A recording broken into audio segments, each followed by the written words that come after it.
মালিক ইয়াউমিদ্দিন, এই আল্লাহ একটা বিচারের দিন আসবে, তোমার সামনে দাঁড়াতে হবে। রোজ স্মরণ করো, একটা দিন আসছে আজ বাদে কাল, আমার সামনে দাঁড়াতে হবে বিচারের জন্য, হিসাবের জন্য। দুনিয়ার এই দিন শেষ হবে, আখিরাতের জীবন শুরু হবে। এই জন্য রোজ আমাদেরকে সূরা ফাতিহা স্মরণ করিয়ে দেওয়া হচ্ছে। ডেট অফ রিসারেকশন, একটা দিন আসছে। পাই পাই ফামাইয়ামাল মিসকালা জাররাতিন খায়রান ইয়ারা ওয়া মিসকালা জাররাতিন শাররান ইয়ারা। চুল পরিমাণ, সামান্য তিল পরিমাণ যদি নেকি করে থাকো, তার বদলাও আমি কিয়ামতে দেব। তিল পরিমাণ, তিলার্ধ, একটা তিলকে 100 টুকরো করে একটা তিল তিল, তো অতটুকু যদি গুনাহ করে থাকো তার শাস্তিও তোমাকে দেয়া হবে। আল্লাহ, অনেক সময় আমাদের ইয়াং ছেলেপেলেরা ওই ক্রিকেট খেলা দেখে, এই বলটা করলো কিন্তু আউট, ঠিক মতো টাচ করলো কি করলো না, ব্যাটে লাগলো কি লাগলো না, তখন কি করা হয়, স্লো মোশন দিয়ে দেখিয়ে দেয়। স্পিডটাকে ক্যামেরা খুব স্লো মোশন দিয়ে দেখিয়ে দেয়, এই যে বলটা আসছে যাচ্ছে, এই যে আসছে যাচ্ছে, স্টিকের মাথায় লাগছে কি লাগছে না। কিয়ামতের ময়দানে এর চাইতে সূক্ষ্ম হিসাব করে আল্লাহ দেখিয়ে দেয়। فأما من ثقلت موازينه فهو في عيشة راضية وأما من خفت موازينه فأمه هاوية। জীবনটাকে বুঝে আসিও, জীবনটাকে গড়ে আসিও, জীবনটাকে তৈরি করে আসিও, তছনছ করে আসিও না। فأما من ثقلت موازينه, মাওয়াজিনু ওজন, ওই দিন তোমাদের নেকি আর গুনাহ পাপ আর পূর্ণ ওজন করা হবে। সোনা যেভাবে ওই কাচের বাক্সের মধ্যে ওজন করা হয় যাতে সামান্য পরিমাণে হাওয়া ওর মধ্যে ঢুকতে না পারে, আর ওই মাপার ওই যন্ত্রটা পাল্লাটা যাতে একটু না দোলে, কাচের বাক্সের ভিতরে এবারে এমন ভাবে মাপা হয়। দেখছেন তো, সামান্য দেখেছেন, সামান্য হলো এই যে আধা গ্রাম, এই পয়েন্ট মিলিগ্রাম, এই যে পয়েন্ট দেখেছেন কতটুকু, সামান্য একটু ঝুঁকে আসে, একটু যদি উপরে এদিকে থাকে তাহলে একটু কম হচ্ছে। আল্লাহ কত বড় সূক্ষ্ম মাপনেওয়ালা।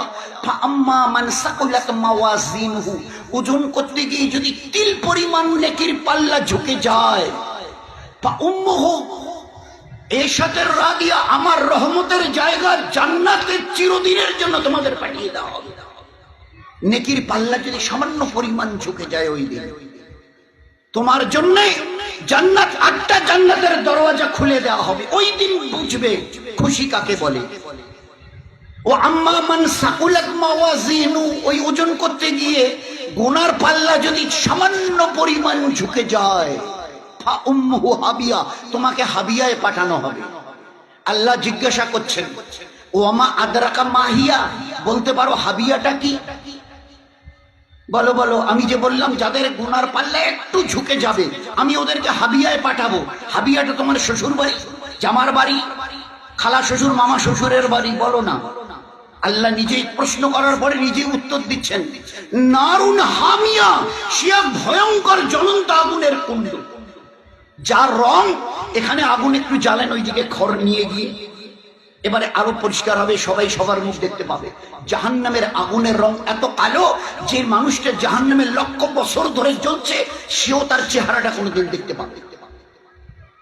সে জাহান্নামের আগুন, তার তেজ আর তার কালার রং এত কালো যে মানুষটা নিজের চেহারা পর্যন্ত দেখতে পাবে।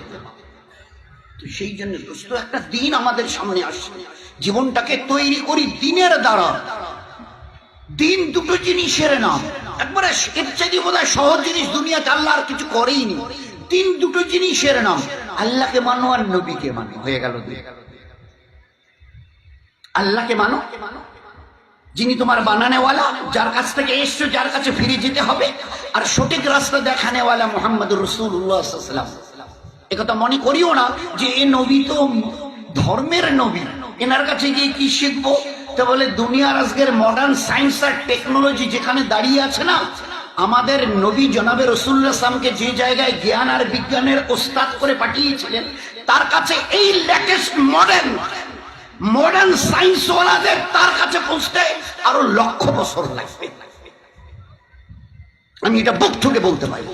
আরে আমার নবীর একটা আদনার থেকে আদনা সুন্নতকে বুঝতে তোমাদের 1400 বছর গেল, আমার পুরো নবীর জীবন বুঝতে কত লক্ষ বছর যাবে? আমার নবী ওই 1400 বছর উম্মি নবী, নিজের নামটা লিখতে পারতেন না, সরেও সরা ABCD জ্ঞান পর্যন্ত তার, এই জন্য ওনাকে উম্মি নবী, আক্ষরিক জ্ঞান। তাই বলে কথা ভাবিও না যে আমি কিছু দেইনি, ভিতরটা একদম খোকলা।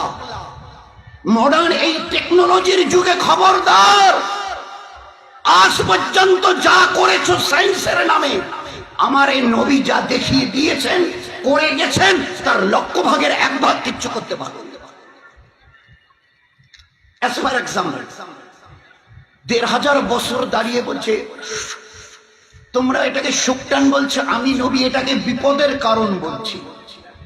নবীর আইকিউ, নবীর সায়েন্স, নবীর আইকিউ, দূরদর্শিতা। দিন কয়েক আগে বলতে এটা শোকটান, এর নামই দেয়া হয়েছিল শোকটান, আজ থেকে 30, 40, 50 বছর আগে। এখন আর ও কথা বলেও না, আর ওরকম লেখা লেখেও না। যত দামি সিগারেটও উপরে লেখা আছে, cigarette smoking is injurious to health, but why it will be there? ও মডার্ন সায়েন্স ওয়ালারা, কি করলে আজ পর্যন্ত তোমরা? একটা মোবাইল হাতে নিয়ে কি বলছে, লে লো দুনিয়া মুঠি মে, আর হাতের সিগারেট, এত দামি সিগারেট, আর তার গায়ে লেখা আছে প্যাকেটটার দাম 150 টাকা, 10টা সিগারেটের দাম, একটা স্টিকের দাম, সিগারেটের দাম 15 টাকা করে, আর উপরে লেখা আছে ধূমপান স্বাস্থ্যের জন্য ক্ষতিকারক।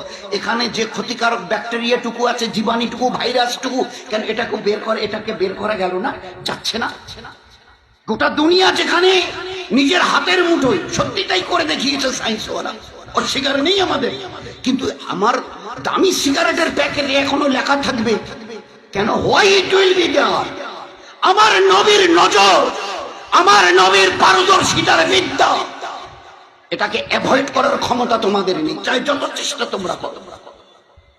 সিগারেটটা টান দিলে কতটা ব্যাকটেরিয়া তৈরি হয় আল্লাহ পাক নবীকে দেখিয়ে দিয়েছেন। এই নবী আমার শুধু নামাজ, রোজা, হজ, যাকাতের কথা বলবার জন্য যায়নি, জ্ঞান ও বিজ্ঞানের যা কথা বলেছে বুঝতে তোমাদের লক্ষ বছরে, তো 1300 বছর গেল, লক্ষ বছরও লাগবে, লক্ষ বছরও লাগবে। সিগারেটটা টান দিলে যে ব্যাকটেরিয়াটুকু তৈরি হয়, ভাইরাসটুকু যে তৈরি হয়, চিন্তা করতে পারবো না যে কত ক্ষতিকারক জিনিস। কি করে বুঝলো মুহাম্মদ সাল্লাল্লাহু আলাইহি ওয়াসাল্লাম? তিনি তো কোনোদিন কেমিস্ট্রি নিয়ে পড়াশোনা করেননি। 9, 10 এর ছেলেরা, 7, 8 এর ছেলেরা কেমিস্ট্রি পড়ে, ফিজিক্স, কেমিস্ট্রি, তো তার তো 1, 2 বিদ্যা নেই। তিনি কি করে জানলেন যে সিগারেট ধূমপান করলে এর একটা ব্যাকটেরিয়া তৈরি হয়, ভাইরাস তৈরি হয়? কি করে তিনি এই কথা বললেন? একজন উম্মি নবী। কোন গরম খাবারে নাক আর মুখের হাওয়া দিও না। কি করে, কেন বললেন? বলে পিছনের একটা বড় কারণ আছে, দেয়ার ইজ এ রিজন, একটা বড় কারণ। কি কারণটা? কিছুদিন আগে মজা ঘুরালো দুনিয়া, গোটা দুনিয়া মজা ঘুরালো যে এইভাবে বলে বলে বলে বলে লোককে আপনারা ব্যাকডেটেড করাচ্ছে এইভাবে। এই ভাই গরম চায় খুব দেবেন না, এই গরম খাবারে একটু তাড়াতাড়ি যেতে হবে, অফিসে, স্কুলে, কোর্ট কাছারিতে, ট্রেনে, বাস ধরতে হবে, একটু তাড়াতাড়ি একটু ফু দিয়ে নি। বলছে না না, নবী মানা করেছে। ভাই বলছে যে এগুলো মানে কি বলি আপনাদের, এইসব করে আপনারা একটা সমাজকে পিছিয়ে রাখছে। এই ছিল কয়েকদিন পিছনের বল। এখন কি বলছে যে সত্যি আদৌ আমাদের এই সম্পর্কে কোনো ABC নলেজ পর্যন্ত ছিল না।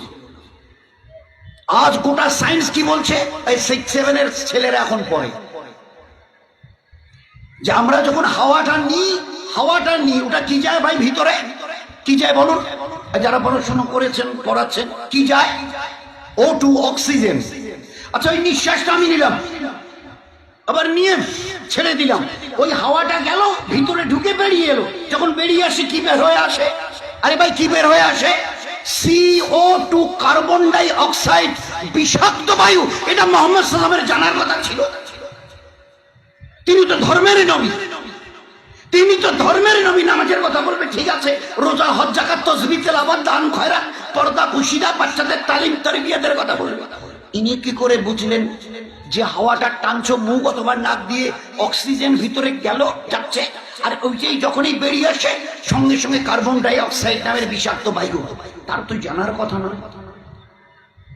বলুন না। তো এরকম এর এক দুটো নয়, গোটা তার লাইফ, তার গোটা লাইফ যদি আমরা স্টাডি করে থাকি তাজ্জব হয়ে যাবে, তাজ্জব হয়ে যাবে যে আল্লাহ পাক এই নবীকে কত জ্ঞান ও বিজ্ঞানের আল্লাহ পাক তাকে এলেম আর পারদর্শিতা দিয়েছেন। এই জন্য শুধু দুনিয়াতে উনি মুখ্য বানাবার জন্য, লোককে নিরেট মুখ্য বানাবার জন্য আল্লাহ তাকে নবী করে পাঠায়নি। তো এই নবীর কে যদি চিনতে চেষ্টা করি, তার আনিত দিনটাকে যদি বুঝতে চেষ্টা করি, তো দিন দুটো জিনিস, আল্লাহকে মানো, নবীকে মানো। আরো একটু যদি দুপায়ে এগিয়ে যাই, ভাই দিন কাকে বলে? বলে ওই দুটো জিনিসের নাম। কি বলো? বলে আল্লাহ যা করতে বলেছে করো, যেটা ছাড়তে বলেছে ছাড়ুন, দিন হয়ে গেল। আল্লাহ কি বলেছে? গরিব দুঃখীদের তুমি দেখে হাত বাড়িয়ে দিও, সাহায্যের হাত বাড়িয়ে দিও, কারণ আমি গীবত, শিকায়েত, পরনিন্দা, পরচর্চা করিও না, এটা করো ওটা করিও না। তো দিন কাকে বলে? আল্লাহ যা করতে বলেছেন করি, আর আল্লাহ যা ছাড়তে বলেছেন ছাড়ি। এতে কি হবে না, তোমার জীবনটা ধন্য হবে, তুমি আল্লাহর কাছে, স্রষ্টার কাছে মেহবুব পেয়ারা হয়ে থাকবে, আর গোটা দুনিয়ার কাছে তোমার এই আখলাককে দেখে গোটা দুনিয়ার কাছে চোখের তারকা হয়ে থাকবে, তারা হয়ে থাকবে। তোমার এই লাইফ স্টাইল যখন লোক দেখবে, এরা কারো নামে গীবত করে না, শিকায়েত করে না, বহতান করে না, কারো উপরে জুলুম করে না। কারণ আল্লাহ তো কোরআনে শুরু থেকে জাযাউল ইহসান ইল্লাল ইহসান, মানুষের প্রতি দয়া করো, আমি আল্লাহ তোমাদের দয়া দেখাবো, তোমরা দয়া পাবে।